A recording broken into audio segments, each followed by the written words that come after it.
வணக்கம் மக்களை, சற்றுமுன் கிடைத்த தகவல் ஒன்றை பார்க்க போகிறோம். தகவலை பார்ப்பதற்கு முன்னதாக நீங்கள் நம்மளுடைய சேனலுக்கு புதிய பார்வையாளர்களாக இருந்தீர்கள் என்றால் மறக்காமல் நம்மளுடைய சேனலை சப்ஸ்கிரைப் செய்து வைத்துக் கொள்ளுங்கள் மக்களே.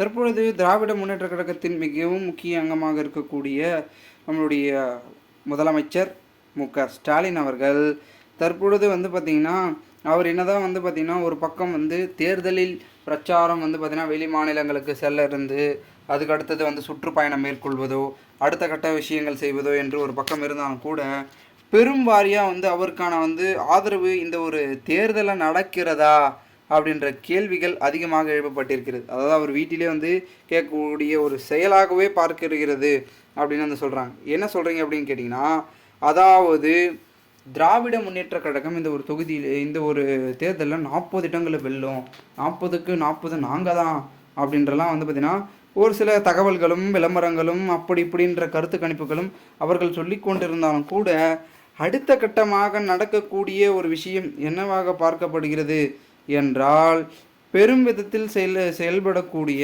நம்மளுடைய திராவிட முன்னேற்ற கழகத்தின் மாடல் ஆட்சியில் பல கட்ட முயற்சிகள் இருந்தாலும் கூட தேர்தலில் அதை வைத்து அவர்கள் வெற்றி பெற முடியாது என்று ஒரு யதார்த்தமாக சொல்லியிருக்கிறார்கள் நம்மளுடைய முக்கிய அங்கம். காரணம் என்னவென்றால், சமீபத்தில் கூட பார்த்திங்கன்னா ஒரு விஷயம் நடந்தது. ஒரு காவல்துறையினர் பார்த்திங்கன்னா தற்போது பேருந்தில் ஏறி கட்டணம் கொடுக்காது அது ஒரு வீடியோ வெளியாகி பரபரப்பு ஏற்படுத்தியது. அதன் மூலமாகவே தெரிகிறது அல்லவா, திராவிட முன்னேற்ற கழகத்தின் ஆட்சியில் ஒரு திட்டத்தை சொல்லிட்டால் அதனை அமல்படுத்தவோ அடுத்தடுத்து செயல்படுத்தவோ இல்லாமல் அதனை அப்படியே விட்டு விடுகிறார்கள் என்று குற்றச்சாட்டுகளும் இதன் மூலமாக எழுப்பப்பட்டிருக்கிறது. இதன் முன்னோடியாக பல திட்டங்களும் இது மாதிரி இருக்குதன் காரணமாக பெரும் விதத்தில் 2024 திராவிட மாடல் ஆட்சியை யாரும் விரும்ப போவதில்லை என்றும் குற்றச்சாட்டுகள் ஒரு பக்கம் முன்வைக்கப்பட்டு கொண்டிருக்கிறது.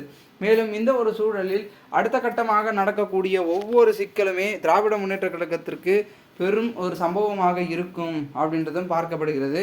ஒரு திறந்து பார்க்கலாம் என்ன நடக்கிறது என்பதை. மேலும் இது போன்று நீங்கள் அரசியல் சாதனை தெரிந்து கொள்ள சேனலை சப்ஸ்கிரைப் பண்ணுங்கள்.